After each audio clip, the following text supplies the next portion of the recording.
Il y a de l'énergie dans l'air. Ça sent le printemps. Dites pas ça à la neige. Maintenant, on peut prier que la neige s'en va. Je pense qu'on en a eu assez, là. Assez, c'est assez. On en a assez de la neige. Excellent. Ben, je suis content d'être ici avec vous ce matin. On a une belle louange pour vous qu'on va chanter ensemble et puis une prédication pour toucher nos cœurs. J'aimerais commencer avec une lecture dans Ésaïe, Ésaïe chapitre 55. Et ça dit ceci. Vous tous qui avez soif, venez vers l'eau, même celui qui n'a pas d'argent. Venez acheter et manger, venez acheter du vin et du lait sans argent, sans rien payer. Pourquoi dépenser de l'argent pour ce qui ne nourrit pas? Pourquoi travailler pour ce qui ne rassasie pas? Écoutez-moi vraiment et vous mangerez ce qui est bon, vous savourez des plats succulents. Tendez l'oreille et venez à moi. Écoutez donc et vous vivrez. Je conclurai avec vous une alliance éternelle pour vous assurer les grâces promises à David. Et au verset 6, recherchez l'Éternel pendant qu'il se laisse trouver. Faites appel à lui tant qu'il est prêt. Que le méchant abandonne sa voie et l'homme injuste ses pensées, qu'il retourne à l'Éternel. Il aura compassion de lui, qu'il retourne à notre Dieu, car il pardonne abondamment. Amen. On a un Dieu qui pardonne abondamment. Vraiment, Seigneur, on vient devant toi. Merci que tu es un Dieu qui pardonne.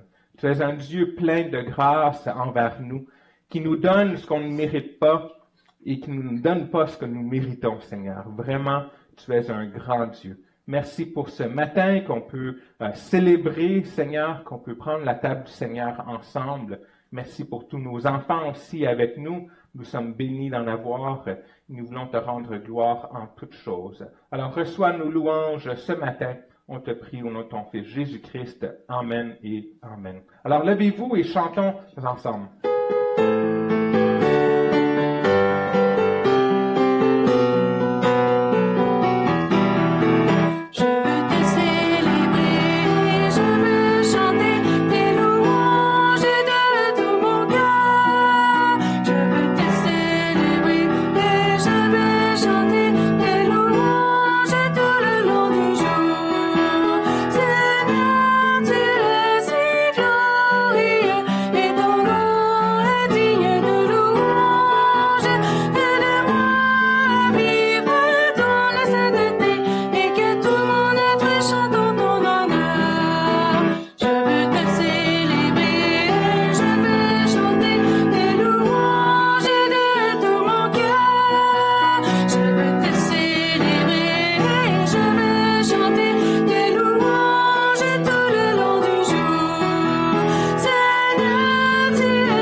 Quand l'ennemi vient près de toi, ne crains rien.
J'inviterai Claude. Puis, Guy, veux-tu nous aider aussi, s'il vous plaît? Pour la Sainte Seine. Alors, on a le privilège maintenant de pouvoir se rencontrer en présentiel. On ne va même pas parler des dernières années. Et puis, on a l'opportunité de prendre la communion ensemble, la table du Seigneur. Dieu nous a demandé de regarder nos propres cœurs avant qu'on vienne. Dans 1 Corinthiens, chapitre 11, verset 27, c'est écrit comme quoi celui qui mange ce pain et boit la coupe du Seigneur indignement sera coupable envers le corps et le sang du Seigneur. Que chacun donc s'examine lui-même et qu'ainsi il mange du pain et boive de la coupe, car celui qui mange et boit indignement sans discerner le corps du Seigneur mange et boit un jugement contre lui-même. Donc, il nous demande premièrement de s'examiner. Alors, prenons un temps de silence, de s'examiner et de demander pardon au Seigneur si on trouve des choses qu'on doit lui demander pardon pour. Alors, prenons un temps de silence ensemble.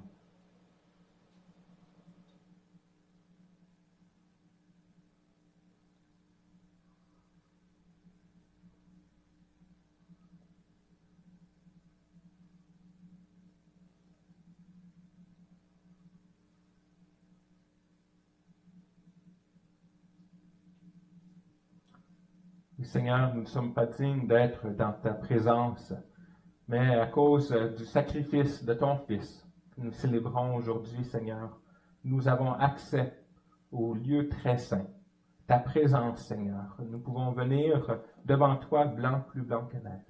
Alors nous te demandons pardon, Seigneur, pour tous nos péchés, Seigneur, passés, présents et futurs.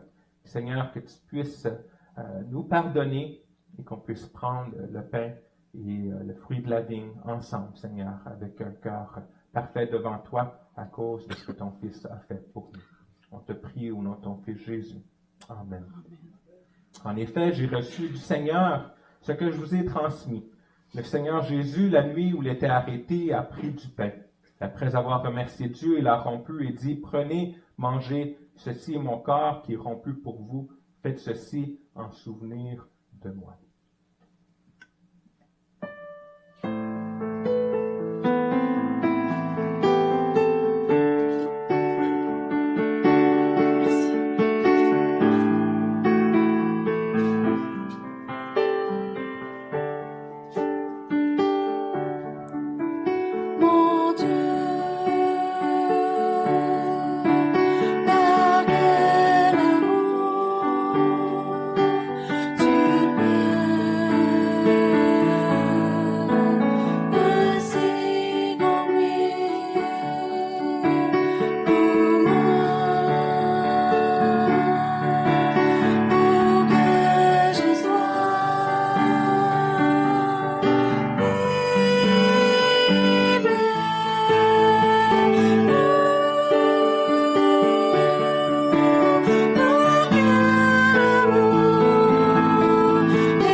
Prenez et mangez.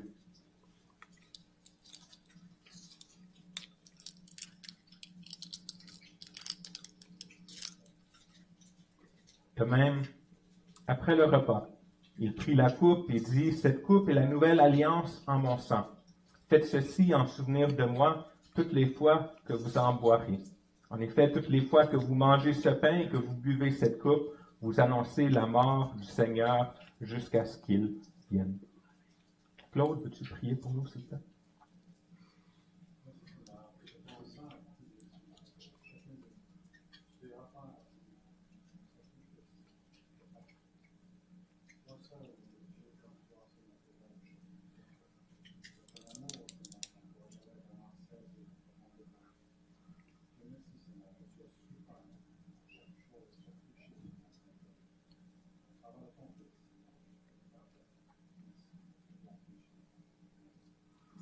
Amen.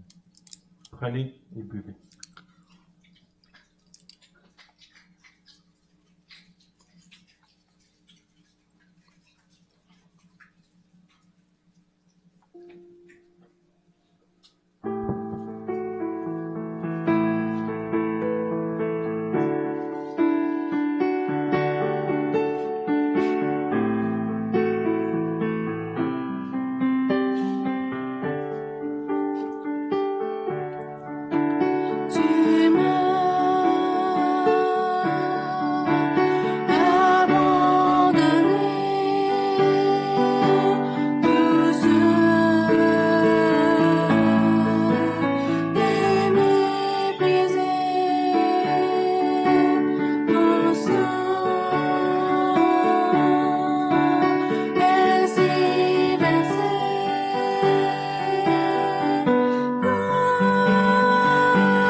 On va prendre la coupe ensemble.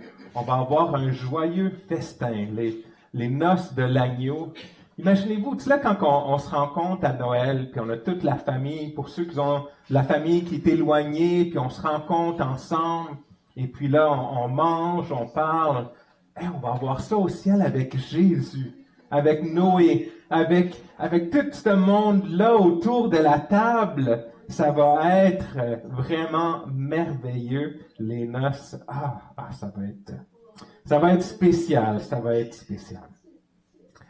Alors, juste quelques petites annonces avant qu'on envoie les enfants en haut.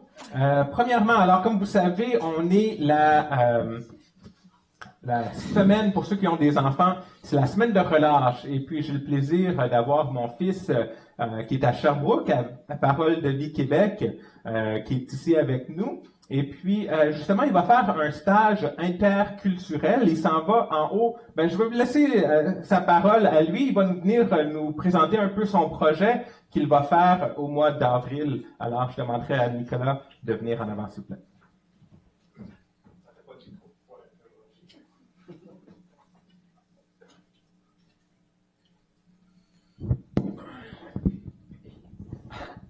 Donc, bonjour. Bonjour. Fait que, comme mon père l'a dit, je suis à Parole de Vie, mais tout d'abord, je m'appelle Nicolas, si vous ne savez pas. Salut.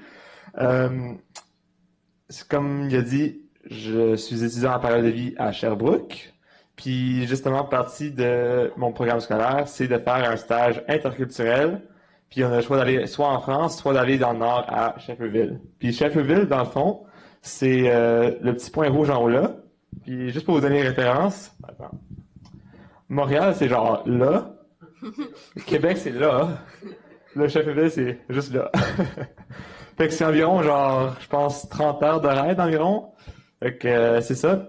Mais justement, c'est pas gratuit.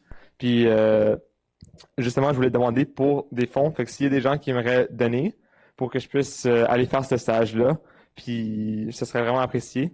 Fait que, dans le fond, pour donner un petit peu plus de détails, ça va être dans un mois, puis on va aller auprès des communautés Innu puis Naskapi. Naskapi, c'est une tribu d'Autochtones qui irait juste un petit village, je pense, genre 200, 300 personnes. Puis on va aller là-bas, on va passer du temps avec eux. Je pense qu'on va aller dans des écoles, évangéliser un petit peu, juste passer du temps avec eux dans le fond. Puis ça va être vraiment enrichissant à la base pour moi, puis les autres étudiants, de découvrir une nouvelle culture, puis aussi d'apprendre à évangéliser. Fait que c'est ça. Si vous voulez des détails, j'ai une coupe de papier. Puis c'est ça. Merci.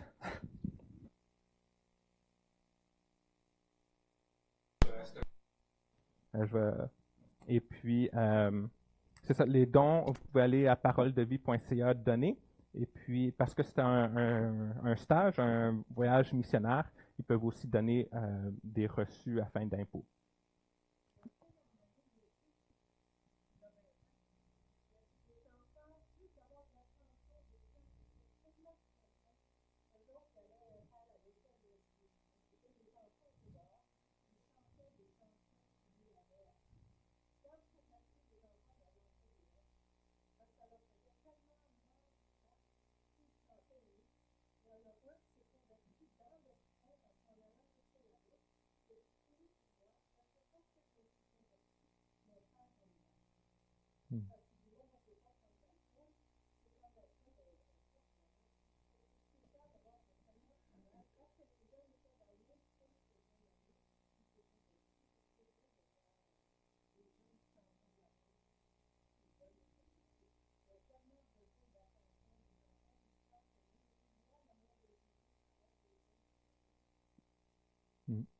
C'est tout un ministère. Vous pouvez définitivement prier pour Nicolas au mois d'avril pour ça. Oui, non, c'est à Nicolas. Si vous allez sur le site, vous allez voir stage interculturel. Puis là, vous choisissez Nicolas. Oui, c'est ça, il y a le nom de tout. À travers le site, où je pense que vous pouvez envoyer probablement par carte de crédit, ou peut-être vous pouvez envoyer un chèque ou quelque chose comme ça. Toutes les informations vont être sur le papier. Alors, sur le papier, ça va vous donner toute l'information, comment donner et toutes ces choses-là. L'information va être sur le papier ou envoyer l'argent et toutes ces choses-là. Là, ça va être sur le papier. Prenez-en un avant de partir. C'est beau? Excellent. Alors, comme vous savez, juste avant qu'on chante la bonne nouvelle, on a aussi Pâques qui s'en vient. Je veux juste nous rappeler comme quoi ça va être samedi le 8 avril, donc de 10h à midi et demi, ici à l'église. Alors, vous devriez avoir reçu des petits pamphlets, des petites feuilles pour remplir et vous pouvez les donner à Jérôme. Je pense pas que Jérôme est là aujourd'hui, il travaille. mais vous pouvez définitivement les donner. Si vous ne trouvez pas quelqu'un qui travaille avec l'école du dimanche, vous pouvez me les donner et je vais lui donner la semaine prochaine. C'est beau? Alors, on va chanter la bonne nouvelle pour nos enfants. La bonne nouvelle, Christ est mort pour moi.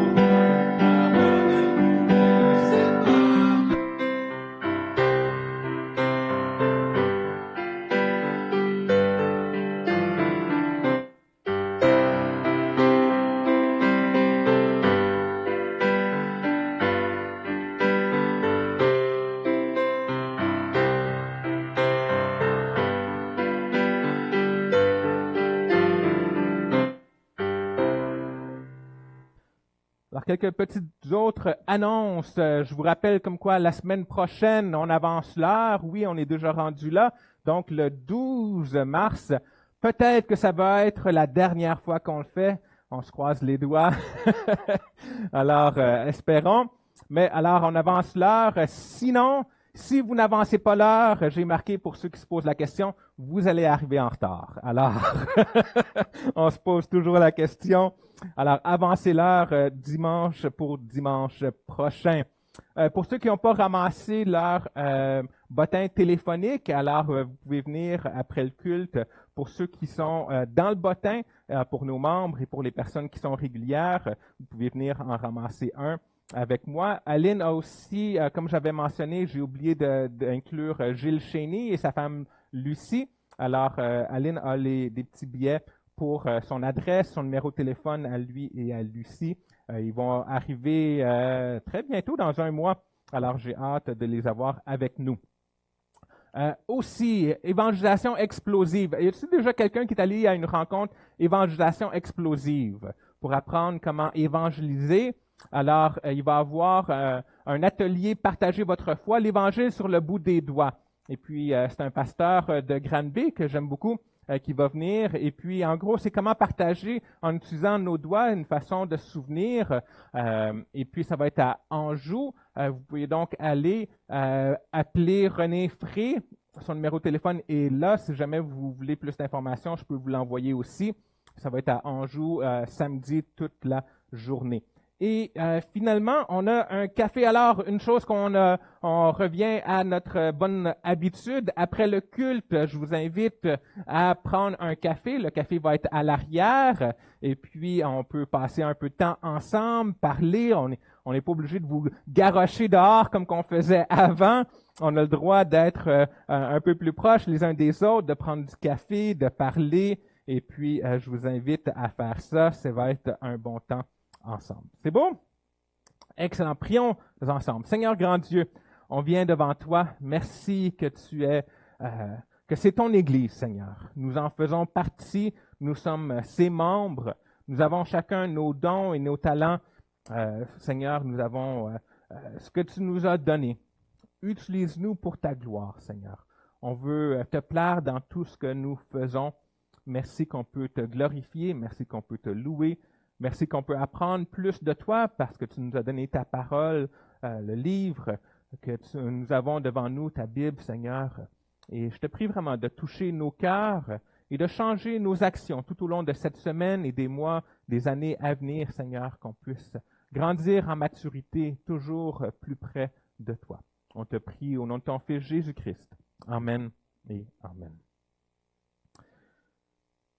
Excellent. Pour ceux qui nous suivent en ligne, alors ce matin, si j'ai bien compris, l'Internet devrait bien fonctionner. Alors, on a du monde qui sont sur Facebook, qui sont sur notre site Web. Notre site Web est toujours la place qui reçoit l'Internet, qui reçoit nos messages en premier. Alors, vous pouvez aller sur égliseantique.ca. Je pense que ce matin, notre site YouTube ne fonctionne pas. Alors, YouTube est toujours en train et puis Facebook en train de changer leur code et toutes ces choses-là. Alors, je pense que dans les dernières semaines, ils ont changé ça. Alors, on va l'avoir pour la semaine prochaine.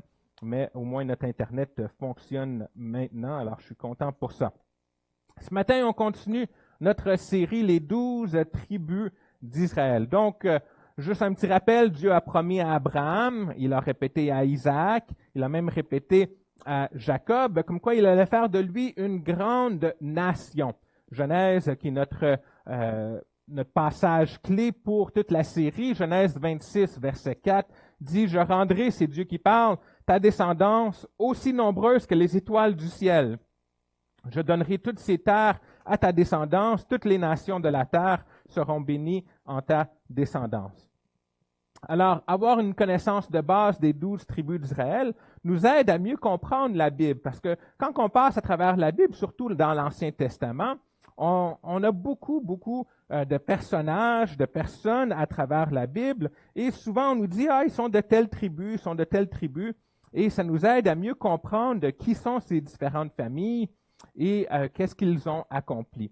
On a donc, comme on l'a déjà fait, chacune des tribus qu'on a vues, chacune des tribus a une histoire unique qui nous aide à grandir en maturité dans nos vies chrétiennes. Alors, dans les sermons d'aujourd'hui, on va regarder 2 tribus. Cette semaine, la semaine prochaine, on va regarder 2 tribus. Cette semaine, on regarde Gad et Asher. Et là, ça dépend comment on le prononce. Des fois, on le prononce Asher avec un H. Des fois, il n'y a pas de H. Alors, dépendamment de vos versions, je vais le dire Asher, mais alors ici, peut-être Hazar, ça dépend. C'est en hébreu, alors on le regarde en français, mais il semble avoir un genre de un SH, comme ça. En tout cas, Gad et Asher. On continue là-dedans. Gad et Asher sont respectivement le 7e et 8e fils de Jacob. On est déjà rendu, on avance, 7e et 8e fils de Jacob. Comme vous savez, il y avait une querelle entre 2 sœurs. C'est quoi leur nom? Léa et Rachel, qui sont les 2 femmes de Jacob. Léa avait déjà donné naissance à 4 fils, Ruben, Siméon, Lévi et Judas, mais elle a cessé d'avoir plus d'enfants après ça. Sa sœur Rachel a eu toute une idée, pris les grands moyens parce qu'elle ne pouvait pas avoir d'enfants. Elle a donné sa servante Bila à son mari Jacob comme une genre de mère porteuse. Sauf que dans leur temps, ils n'avaient pas toute la technologie moderne. Donc, Bila a donc donné naissance à 2 fils qu'on a vus dans les dernières semaines, Dan et Naphtali. Léa, comme elle avait vu comme quoi qu'elle ne pouvait pas avoir d'autres enfants, et elle a pris l'idée de sa sœur Rachel, elle a décidé de faire la même chose, de donner sa servante Zilpa à Jacob comme une autre mère porteuse. Drôle d'idée. Donc, Genèse 30, commençons au verset 9, nous dit un peu plus à propos de ce qui s'est passé ici. Voyant qu'elle avait cessé d'avoir des enfants, Léa prit sa servante Zilpa et la donna pour femme à Jacob. Zilpa, la servante de Léa, donna un fils à Jacob. Léa dit « Quel bonheur !» et elle l'appela Gad. Zilpa, la servante de Léa, donna un 2e fils à Jacob. Léa dit « Que je suis heureuse, oui, les femmes me diront heureuse » et elle l'appela Asher. Donc, le nom de Gad veut tout simplement dire bonne chance. Ici, il y a marqué quel bonheur, mais c'est comme j'ai eu la chance d'avoir un autre fils. Donc, ça veut dire une bonne chance. Et Asher veut tout simplement dire, Asher veut dire heureux. Donc, elle était heureuse. Oui, les femmes me diront heureuse. Donc, Asher veut dire heureuse. Alors, ça, c'est les noms de Gad et de Asher. Ça fait du sens? J'ai oublié d'enlever mon agrafe. OK. Bon. Comme vous savez, juste avant sa mort, Jacob a donné une bénédiction sur chacun de ses garçons, de ses 12 fils. À Gad et à Asher, il a dit ceci dans Genèse 49. Gad sera assailli. Non, pas le bon. Gad sera assailli par des bandes armées, mais il assaillera et les poursuivra.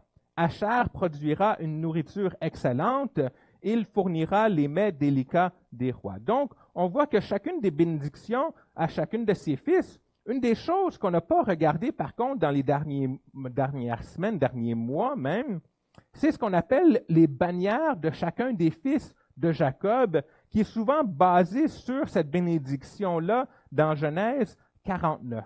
De quoi on parle? dans Nombre chapitre 2 au verset 2, juste là, les enfants d'Israël campèrent chacun près de sa bannière, sous les enseignes de la maison de ses pères. Ils campèrent à une certaine distance, tous autour de la tente de la rencontre qu'on appelle le tabernacle. Alors, si vous vous rappelez, on a vu à plusieurs reprises, on va le regarder un peu plus tard, comme quoi tout le monde est autour de la tente de la rencontre, la tente de réunion, là où que Dieu est, et tout le monde se campe autour. Et Nombre chapitre 2 nous dit comme quoi qu'ils ont une bannière. Une bannière, c'est quoi? C'est juste un morceau de tissu, et dessus, il y a un emblème pour nous dire ça représente quelle tribu. Vous allez me demander, mais pourquoi c'est nécessaire? Et là, je vais vous donner le contexte. Quand ils sont sortis d'Égypte, il y avait 600 000 hommes qui sont sortis d'Égypte. Avec 600 000 hommes, il y avait des femmes et il y avait des enfants. On dit comme quoi il y avait probablement à peu près 2,5 millions de personnes d'Israélites qui sont sortis d'Égypte. Pour vous donner un aperçu, combien de monde est-ce qu'il y a sur l'île de Montréal? Alors, présentement, sans compter Laval et Rive-Nord, Rive-Sud, combien de personnes habitent sur l'île de Montréal? 2 millions. 2 millions quelque chose sur l'île de Montréal. Ça, c'est selon Statistique Canada 2021. Un peu plus que 2 millions. Imaginez-vous si tout le monde sur l'île de Montréal, en une journée, décidait de s'en aller et de marcher, on va dire, jusqu'à Sherbrooke. Et ils prenaient tout le pont Champlain. Hein? Et là, parce que c'est à peu près ça qu'ils ont fait quand ils ont passé à travers la mer Rouge. Hein? Ils ont passé à travers la mer Rouge. Je l'ai lu cette semaine, ça faisait partie de nos lectures. Ça disait comme quoi il y avait un mur d'eau de chaque côté d'eux. 2,5 millions de personnes qui marchent comme ça, rang par rang. Et là, ils vont camper quelque part. Fait que tout le monde a leur tente. Imaginez, tout le monde sur l'île de Montréal s'en va et décide de camper. Vous allez me dire, ça ferait une masse de gens importante. Mais là, comment est-ce que tu fais pour te retrouver? Comment est-ce que les enfants font pour se retrouver? Hein? Les enfants, ils doivent, on joue un peu partout, mais les enfants, ils doivent. Alors, on a des bannières. Des bannières pour nous dire, on est rendu dans la région de Gad. Hein? Ici, on a des rues, puis tout ça, mais les enfants ne peuvent pas lire, la grande majorité. Alors, on a des symboles. Et là, ce qui est le fun, c'est que Ketia nous a trouvé une mosaïque. Et vous l'avez vu à plusieurs reprises quand on chantait nos chants ce dimanche. Alors, au milieu, on a un menorah qui représente Israël. Mais vous allez voir comme quoi il y a 12 dessins ici. Et chacune de ces dessins représente une des tribus. Alors, on n'est pas 100% sûr à quoi ressemblait chacune des bannières. Mais il y en a des symboles qui ont resté et qui, de tradition, représentent chacune de ces nations-là, chacune de ces régions-là, chacune des tribus d'Israël. Alors ça fait partie d'une mosaïque qui est en réalité beaucoup plus grande. Je suis allé voir, je n'ai pas été capable de trouver toute la mosaïque, mais j'ai trouvé ceci. C'est à Jérusalem, dans, je pense, une des synagogues, des mosaïques. Alors c'est tous des petits morceaux qui ont été faits et j'ai pas plus d'informations là-dessus, mais on voit Moïse qui est en haut en train de montrer les livres de la loi. Et puis là, on peut voir comme quoi il y a des pyramides et tout ça. Alors, ça fait partie d'une plus grande, j'aimerais ça trouver, mais j'ai pas pu trouver plus d'informations que ça. Mais ça représente les 12 tribus d'Israël. Alors, je me suis dit, ce matin, on a un peu de temps, justement, on regarde Gad et Asher, mais on a un peu de temps pour regarder ces symboles-là. Alors, le premier symbole qu'on retrouve, c'est celui de Ruben. Ça, si on y va dans l'ordre généalogique, donc dans l'ordre de croissance des enfants, Ruben, c'est le plus vieux. Et ce qu'on voit, c'est un soleil. Alors, un des symboles, en réalité, Ruben a 2 symboles qui sont souvent attribués à lui. Le soleil levant, comme on le voit ici sur la mosaïque, c'est probablement à cause que son nom soleil, Ruben, ressemble au mot hébreu pour soleil.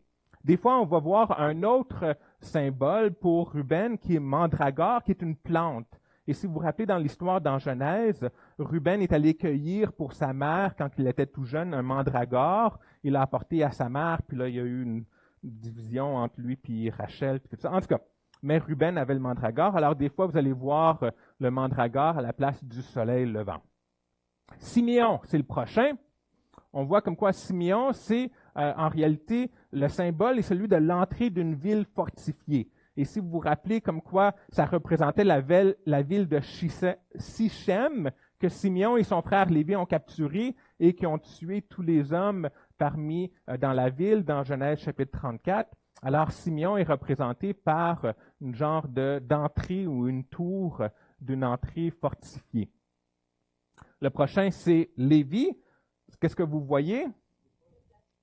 Exactement. Alors, la genre de pectorale, la cuirasse du grand prêtre. Alors, Lévi, bien sûr, tous les Lévites travaillaient dans le temple. On avait la tribu, les descendants d'Aaron, qui étaient les prêtres et le grand prêtre. Alors, les 12 roches, les 12 pierres précieuses du pectoraux représentent Lévi.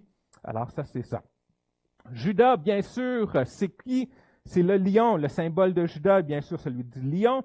Ça nous vient de Genèse 49, qui dit « Judas est un jeune lion, tu reviens du carnage, mon fils.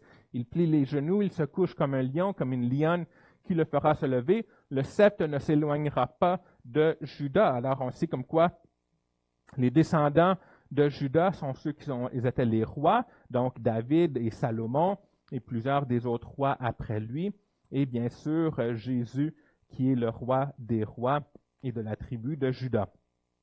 Dan est représenté, là on va jusqu'en bas, lui aussi il y a deux symboles. Alors on en voit un ici qui est une paire, une balance, parce que c'est parlé comme quoi dans la bénédiction de Genèse 49, comme quoi qu'il va apporter justice, ou ça dit aussi comme quoi qu'il est un serpent. Alors des fois ça va être un serpent parce qu'il va mordre les pieds de ses frères, quelque chose comme ça. Et puis donc, ces deux symboles sont mentionnés dans la bénédiction de Jacob à la fin de sa vie. Nephtali, si vous vous rappelez la semaine dernière, c'est une biche ou des fois c'est une gazelle, dépendamment de la connotation du mot. Et comme on a vu, ça parle de l'humilité qu'il démontrait. Si on arrive donc à Gad, qu'on regarde aujourd'hui, j'y passe très rapidement, mais ça nous aide à comprendre. Alors, le symbole de Gad est celui d'une rangée de tentes. Alors, on l'a ici. Des fois, c'est une grande tente ou plusieurs tentes. Ça nous rappelle dans Genèse 49, que je viens juste de lire, mais vous ne l'aviez pas sur la chose, comme quoi c'est la bénédiction de Jacob. Gad sera assailli par des bandes armées. Donc, quand on parle d'une bande d'armée, on a beaucoup de chapiteaux, de tentes comme ça, mais il les assaillira et les poursuivra. Donc, la tente est représentée pour Gad. Et finalement, Asher, et cela est intéressant, c'est un arbre, mais ce n'est pas n'importe quel arbre, c'est un olivier.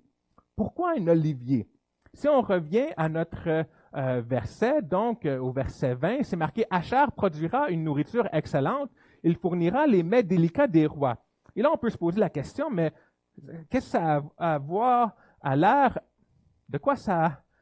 Pourquoi il parle de ça quand on parle d'un olivier? Et c'est ici, c'est la racine du mot ici, une nourriture excellente. C'est quoi une nourriture excellente? Le mot ici, excellente, est en réalité littéralement une nourriture huileuse, une nourriture qui est grasse. De nos jours, on essaye de ne pas manger de la graisse, hein? Mais dans leur temps, manger de la graisse, c'était parmi les choses qui étaient les meilleures parce que c'était rare. Et puis, bon, quand tu ne manges pas pendant 2-3 jours, écoute, tu as besoin de calories. Et puis, il n'y a pas plus de calories que dans la graisse. Donc, n'importe quoi qui était huileux était donc une nourriture pour les riches, Et puis, quand on parle de quelque chose de huileux, bien sûr, en Israël, on parle de huile d'olive. Donc, on a un olivier qui produit de l'huile pour une nourriture excellente. Donc, Asher est représenté par un olivier. C'est beau? Ça fait du sens? Et là, dans les prochaines semaines, on va regarder les autres symboles. Et puis, c'est juste une façon facile pour nous de se souvenir de chacune de ces histoires-là. Et c'est facile pour nous, donc c'est facile pour les Israélites et c'est facile pour les enfants aussi de se souvenir. Hein? On a toujours toutes sortes de façons pour essayer de se souvenir de différentes choses. Notre mémoire est une faculté qui oublie. Et une bonne nomenclature, il y a un mot, hein, mnémonique ou quelque chose comme ça, pour quand on essaie de se souvenir de certaines choses. Alors, des dessins, un dessin vaut 1000 mots. La réalité est que la Bible ne nous dit pas, si on revient à Gad et à Asher, ne nous dit pas grand-chose par rapport à ces deux jeunes hommes-là. Certainement, ils ont comploté avec leurs frères contre Joseph, et plus tard dans leur vie, ils sont allés en Égypte pour acheter de la nourriture avec leurs frères. Finalement, Gad et Asher se sont réinstallés à Goshen, dans le nord de l'Égypte, avec le restant de la grande famille de Jacob. Ils étaient 72 à venir d'Israël à l'Égypte. Et quand ils ont déménagé, Gad avait 7 fils, tandis que Asher avait 4 fils et une fille. On peut voir ça dans Genèse chapitre 46. Alors, c'est tout ce qu'on a à dire à propos des fils de Jacob. Donc, on va passer aux tribus d'Israël. On en a un peu plus d'informations pour les tribus d'Israël. Au premier recensement de la tribu de Gad, Gad avait environ 45 000 personnes et Asher en avait 51 000. Lors du deuxième recensement, 40 ans plus tard, Gad a descendu à 40 500, donc il a passé un peu plus bas. Mais ce qui est intéressant, c'est qu'Asher a passé à 53 400. C'est une augmentation quand même assez considérable de presque 30 30 en seulement 40 ans, c'est quand même pas pire. Gad campait, je vous parlais de l'encampement. Ici, ça paraît pas, mais imaginez, 2,5 millions de personnes. C'est beaucoup de tentes, beaucoup d'arrangements. Tu as besoin de latrines, tu as besoin de toutes sortes de choses. Alors, Gad campait dans le sud, donc en bas. Il était sous la tutelle de Ruben. Et puis, Asher était en haut, dans le campement de Dan, avec 41 500. Alors ça nous donne un peu une idée.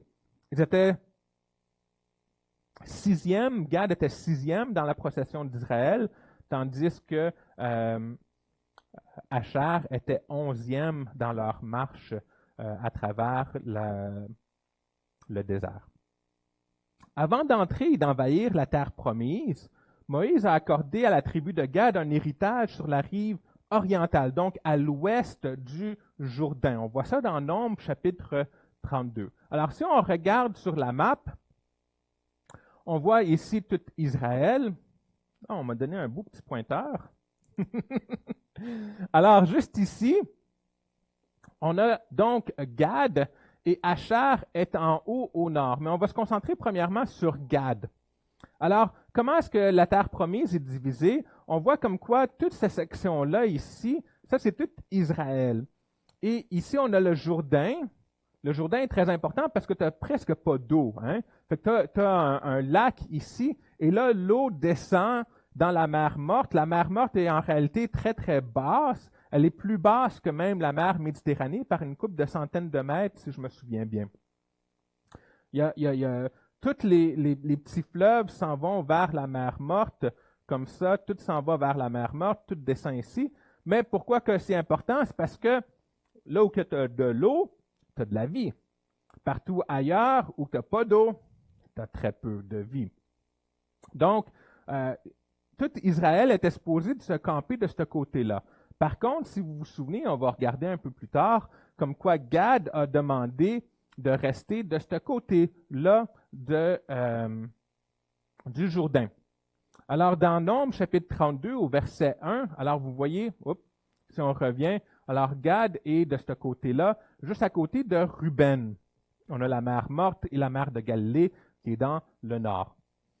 Qu'est-ce qui s'est passé dans Nombres, chapitre 32? Moïse était encore vivant.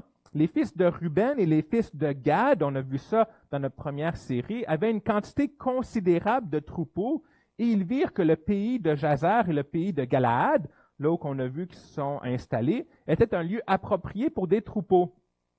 Donc, ils sont allés voir Moïse, ils lui ont dit, si nous avons trouvé grâce, verset 5, si nous avons trouvé grâce à tes yeux, que la possession de ce pays soit accordée à tes serviteurs et ne nous fais point passer le Jourdain.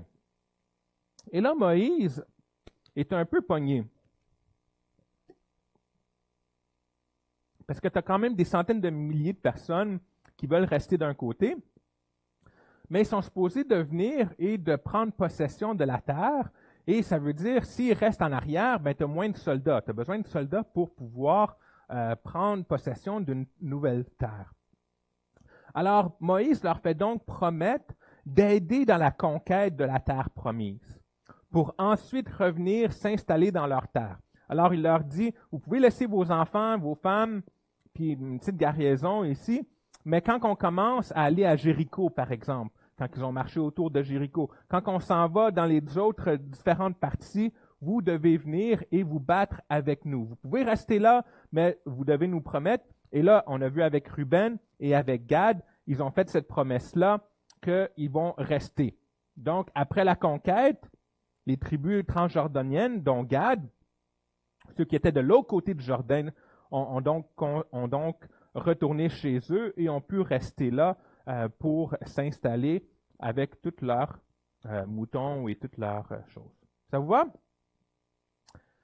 On voit comme quoi dans Josué, un peu plus tard, vers la fin de Josué, il y a une petite confrontation qui se passe. Qu'est-ce qui se passe? Gad, Ruben et Manassé décident de construire un autel proche du Jourdain.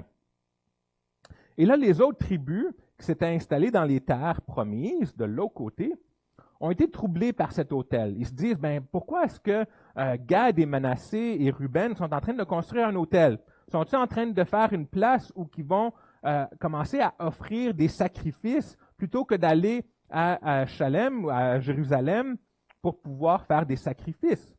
Et là, il y a un malentendu. Et ils se disent, est-ce qu'on devrait commencer une guerre contre eux? Et là, ils s'en viennent voir Gad, on est en train de regarder Gad, et ils essayent de s'expliquer. Ils s'expliquent quand même assez bien. Josué, chapitre 22, il s'explique comme ceci. Nous avons dit, bâtissons-nous donc un autel, non pour des holocaustes ou pour des sacrifices, mais comme un témoin entre nous et vous, entre nos descendants et les vôtres, que nous voulons servir l'Éternel devant sa face par nos holocaustes et par nos sacrifices d'expiation et d'action de grâce, afin que vos fils ne disent pas un jour à nos fils, vous n'avez point de part à l'Éternel. Alors, heureusement, il n'y a pas eu de guerre civile entre les 10 tribus. Gad a donc pu juste faire un genre de mémorial pour se souvenir comme quoi, on est tous ensemble, on est des amis, on fait partie de la même famille, on s'excite pas trop, on reste ensemble et on va avancer. On va continuer d'aller à Jérusalem pour faire nos sacrifices et surtout, ne nous oubliez pas, même si on est du côté ouest du Jourdain. Ça, c'est pour Gad. Si on regarde du côté d'Asher, quant à eux ont reçu leur terre, pas au début de la conquête, mais à la fin de la conquête. Et eux étaient dans le nord-ouest de Canaan, à la tribu d'Asher. La terre, comme vous voyez, longe la Méditerranée. Est-ce qu'il y a déjà quelqu'un qui est allé en Méditerranée? Non? Oui? T'es déjà allé? C'est beau, hein? J'ai des photos pour vous. Voici à quoi ressemble Asher. C'est sur le bord de la Méditerranée. Il y a vraiment présentement, aujourd'hui, c'est la terre du Liban. Alors, si vous voulez aller quelque part, peut-être pas au Liban présentement avec toutes les guerres civiles et tout ça, mais vraiment, vous avez bien sûr les cèdres de Liban, mais tu as des belles plages, tu as des belles places que tu peux aller visiter. Hein, c'est vraiment beau, c'est vert parce que tu es proche de l'eau. Donc, qui dit eau, qui dit vie.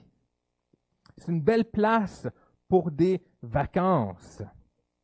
Malheureusement, les Assirites, dans Juges chapitre 1, verset 32, nous dit « Les Assirites habitèrent au milieu des Canaans, habitants du pays, car ils ne les chassèrent point. » Ils étaient supposés de venir et de chasser les Cananéens pour qu'ils s'en aillent et de prendre possession de leur terre, mais ils ne l'ont pas fait entièrement.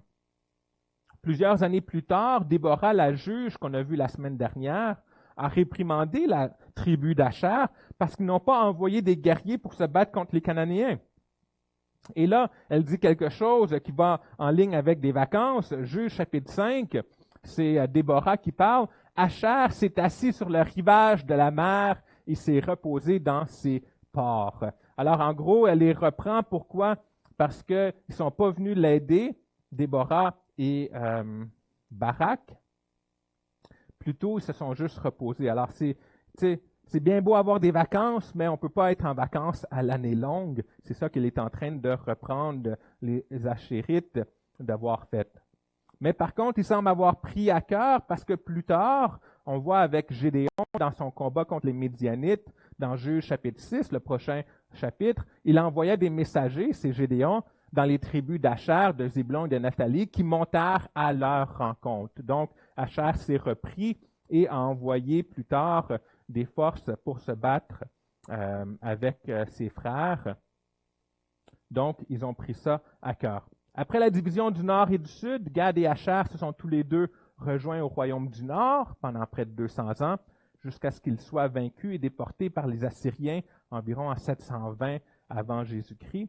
Et de là, on les a perdus pour toujours.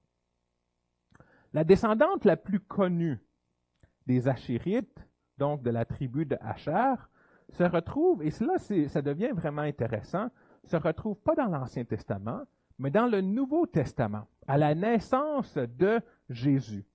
C'est une femme qui s'appelle Anne, dépendamment de vos versions. Et ça dit ceci dans Luc chapitre 2.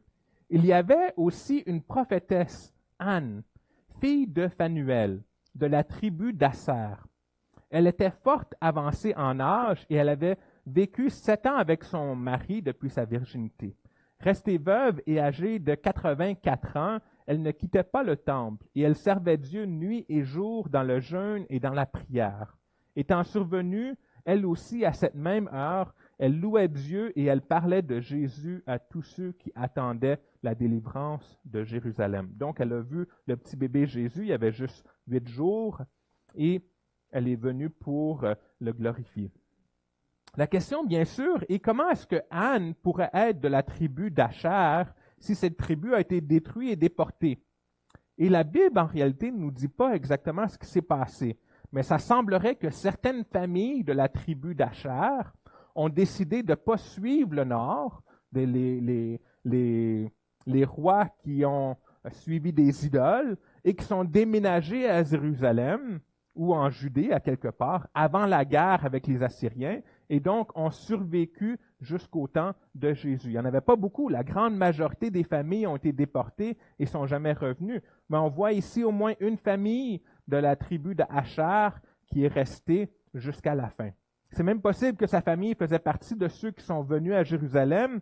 Pour ceux qui se souviennent, dans Chronique, on parle d'Ézéchias, un des rois de Jérusalem, et Ésaïe, le grand prophète. Ils décident de fêter la Pâque. Ils envoient un peu un mémo à tout le monde, un courriel à travers toute la Judée et Israël, même à leurs ennemis au nord, et il dit « Venez-vous-en et venez célébrer Pâques à Jérusalem ». Et bien sûr, toutes les familles disent « Ben non, on ne va pas aller dans le sud, nous on est bien correct où est-ce qu'on est ». Mais c'est écrit dans 2 Chroniques, chapitre 30, verset 11, « Quelques hommes issus d'Asser, de Manassé et de Zabulon s'humilièrent et vinrent à Jérusalem pour fêter la Pâque. » Alors qui sait, peut-être que Anne est descendante d'une de ces familles-là qui est venue célébrer avec Ézéchias et Ésaïe la Pâque à Jérusalem. Mais c'est intéressant qu'au moins une des familles d'Asher a survécu jusqu'au temps de Jésus. Alors ça nous donne une bonne compréhension de Gad et de Asher. Mais qu'est-ce qu'on peut apprendre? Qu'est-ce qu'on peut apprendre de ces tribus et de ces fils de Jacob? Il y a 2 leçons majeures qui peuvent être tirées des héritiers de Gad et de Asher. La première nous vient bien sûr de Gad. Comme on a vu, le symbole de la tribu de Gad, c'est un campement, un champ de bataille. Avant même que la conquête de Canaan ne commence, les Gadites avaient déjà reçu leur héritage, ils ont reçu leur terre. Ils sont installés dans la région du Jourdain. Pourtant, Moïse leur a fait promettre de se battre aux côtés de leurs frères lors de l'invasion de la terre. On a vu ça. Et puis, ils ont accepté. Ils ont promis et ils ont tenu leur parole. Les Gadites ont tenu leur parole. C'est important de tenir sa parole. Ils sont enrôlés dans l'armée de Jérusalem. Ils ont acquis une réputation pour être des personnes qui étaient braves, qui étaient capables de se battre. Donc, la première leçon en tant que croyants, c'est de toujours, nous aussi, tenir notre parole, d'honorer nos promesses, d'honorer nos engagements. C'est un commandement de Dieu. Ici, dans Nombre, chapitre 30, Dieu nous dit, donc, gardons notre parole. Dieu nous dit dans Nombre, chapitre 30, « Voici ce que l'Éternel ordonne. » Pas qu'il demande, pas qu'il dit, « Vous pouvez le faire. » Non, il nous l'ordonne. Lorsqu'un homme fera un vœu à l'Éternel ou un serment pour se lier par un engagement, il ne violera point sa parole. Il agira selon tout ce qui est sorti de sa bouche. Garder sa parole est un commandement de Dieu. Tout comme les 10 commandements. Les 10 commandements ne sont pas plus importants que cela. Garder sa parole est important. Salomon, l'homme le plus sage de tous les temps, nous donne des bons points à penser dans Ecclésiaste. Ecclésiaste chapitre 5, verset 2, il dit « Ne te presse pas d'ouvrir la bouche et que ton cœur ne se hâte pas d'exprimer une parole devant Dieu, car Dieu est au ciel et toi sur la terre, que tes paroles soient donc peu nombreuses. » Alors, si vous êtes quelqu'un qui, très rapidement, vous faites des promesses à tout le monde, surtout à nos enfants, qu'est-ce que Salomon nous dit? Il dit, essaye donc de diminuer le nombre de promesses que tu fais. Ça, c'est une bonne chose, hein? C'est mieux de dire moins que d'en dire trop. Il va même un peu plus loin dans chapitre 5, verset 5. Il dit, mieux vaut pour toi ne point faire de vœu que d'en faire un et de ne pas l'accomplir. Si tu n'es pas 100% sûr de pouvoir tenir ta promesse, ne fais pas de promesse. Ne dis pas à quelqu'un que tu vas faire quelque chose si tu n'es pas 100% sûr que tu vas le faire. Jacques, dans le Nouveau Testament, le demi-frère de Jésus, nous dit ceci, que votre oui soit oui et que votre non soit non, afin que vous ne tombiez pas sous le jugement. Et Jean, l'apôtre de Jésus, dit, l'amour de Dieu est vraiment parfait en celui qui garde sa parole. C'est à cela que nous reconnaissons que nous sommes en lui. Alors, en tant que chrétiens, soyons des hommes et des femmes qui tenons notre parole. Des hommes et des femmes qui gardent nos engagements, qui gardent nos promesses. Si on dit qu'on va être à l'Église pour tel ministère, qu'on s'engage et qu'on le fasse par la grâce, par la force de Dieu. Un mouvement dans les années 90 que, probablement pour ceux qui sont un peu plus vieux, vous connaissez, il y avait un groupe d'hommes qui se sont rencontrés qui s'appelait les Promise Keepers. Et puis il y avait des grandes choses. Soyons des Promise Keepers, hommes ou femmes, des personnes qui tenons nos promesses à notre famille, à nos enfants, à nos églises et même au travail. Ça, c'est la première leçon. La deuxième leçon nous vient de la tribu d'Achar. Nous avons tous reçu sa grâce. Vous rappelez-vous de la bénédiction de Jacob? Achar produit une nourriture excellente. Il fournira les mets délicats des rois. Moïse aussi, à la fin de sa vie, avant que le peuple de Dieu rentre dans la terre promise, a béni certaines tribus. Il a béni Achar. Voici ce qu'il dit. Sur Achar, Moïse dit, « Béni soit Achar entre les enfants d'Israël, qu'il soit agréable à ses frères et qu'il plonge son pied dans l'huile. » N'oublie pas, l'huile est quelque chose de très important et un signe de vraiment beaucoup de richesse. Que tes verrous soient de fer et d'airain, donc très difficile à briser, et que ta vigueur dure autant que tes jours. Tous deux, Jacob et Moïse, ont parlé d'Achar comme étant quelqu'un de riche, de royal, d'abondamment béni. La terre attribuée à la tribu d'Achar était extrêmement fertile. Hein? Vous vous rappelez, vous voyez comme quoi Achar a été béni, une place de rêve, une place de vacances. Et la question, pourquoi? Pourquoi est-ce que Achar est béni? La Bible nous dit rien. Il n'est pas différent de toutes les autres. Il n'a pas fait quelque chose de spécial. Il est juste quelqu'un de normal que Dieu a décidé de bénir abondamment. Il n'y a aucune raison apparente donnée dans les Écritures pour expliquer pourquoi la tribu d'Achar était si hautement favorisée. Ils se distinguent aucunement comme plus nobles, plus dignes, ils n'ont rien fait. Pourtant, Dieu a souverainement choisi de les bénir. Pourquoi? Parce que Dieu les aime et il a décidé, dans sa grâce, de les bénir. Et c'est là la leçon pour nous. Tout ce que nous avons aujourd'hui, les vêtements, ma forme, mes enfants, ma femme, toutes ces choses-là, je ne les mérite pas. Tout ce que nous avons, même notre propre respiration, on ne la mérite pas. En tant qu'enfants de Dieu, nous ne sommes pas dignes des abondantes bénédictions qu'il nous accorde. Nous sommes tous des pécheurs rebelles qui ne méritent pas le salut. Romains 3, 23 est très clair. Ça dit, car tous ont péché et sont privés de la gloire de Dieu. Qu'est-ce qu'on mérite?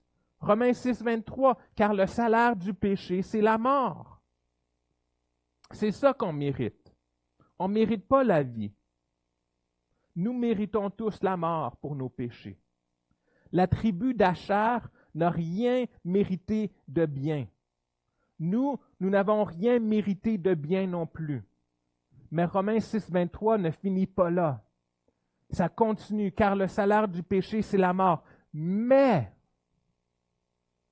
et le plus beau mot dans cette phrase, c'est le mais. Mais le don gratuit de Dieu, c'est la vie éternelle en Jésus-Christ notre Seigneur. La tribu d'Achar a été bénie. Nous avons encore plus de bénédictions. Jésus a pris notre place. On mérite la mort, lui a pris notre place. Il est mort à notre place pour qu'on puisse prendre sa place au ciel. Vous savez, on a une place réservée pour nous au ciel. Et c'est ça notre deuxième leçon aujourd'hui. Si on se tourne vers l'Éternel, dans la repentance, Dieu nous comble de compassion, nous pardonne et nous donne bien au-delà de ce qu'on peut s'imaginer. 1 Jean 1,9 est clair, si nous confessons nos péchés, il est fidèle et juste pour nous pardonner et pour nous purifier de toute iniquité. Amen. Gad et Asher sont les 7e et 8e enfants de Jacob, les deux fils de la servante de Léa Zilpa. On ne les connaît pas très bien, ne sont pas les personnes les plus connues de toutes les tribus, mais ils ont une longue et remarquable histoire. Et ensemble, ils nous enseignent que les bénédictions de Dieu viennent à ceux qui sont obéissants. On doit être des personnes de parole et soyons aussi reconnaissants pour toutes les bénédictions que Dieu nous donne. Puissions-nous toujours nous efforcer d'obéir au Seigneur dans tout ce que nous faisons. La semaine prochaine, Dieu voulant, on va regarder les tribus d'Isaacar et de Zabulon. Comme Gad et Asher, c'est des tribus qui sont également relativement obscures, mais on va découvrir encore une fois que même les tribus les moins connues ont une histoire riche, importante à nous raconter. Alors, jusque-là, que Dieu nous bénisse au-delà de ce que nous méritons. Amen. Prions ensemble. Seigneur grand Dieu, tu es un Dieu qui nous bénit. Tu es un Dieu qui ne nous donne pas ce que nous méritons, mais nous donne ce que nous ne méritons pas, Seigneur. Nous ne méritons pas d'être à tes côtés au ciel, mais par la grâce, par le moyen de la foi, à travers Jésus-Christ, notre Seigneur et notre Sauveur, nous pouvons aller dans ta présence. Merci, Seigneur. Merci. Quelle bénédiction. Et bien mieux que des vacances sur le bord de la mer, Seigneur, nous allons un jour être dans ta présence, manger ensemble, rire ensemble, pouvoir passer, juste être dans ta présence, Seigneur. Quelle bénédiction. Merci. Merci pour toute bonne chose. Sois avec nous, Seigneur. On te prie. Au nom de ton Fils Jésus. Amen et amen. Levez-vous et chantons un dernier chant.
Amen et amen. Je vous laisse avec Éphésiens chapitre 3 au verset 20 qui parle justement de cette bénédiction que nous avons en lui, à celui qui peut faire par la puissance ce qui agit en nous infiniment plus que tout ce que nous demandons ou pensons. À lui soit la gloire dans l'Église et en Jésus-Christ pour toutes les générations au siècle des siècles. Amen. Passez un très beau dimanche et on se voit dimanche prochain.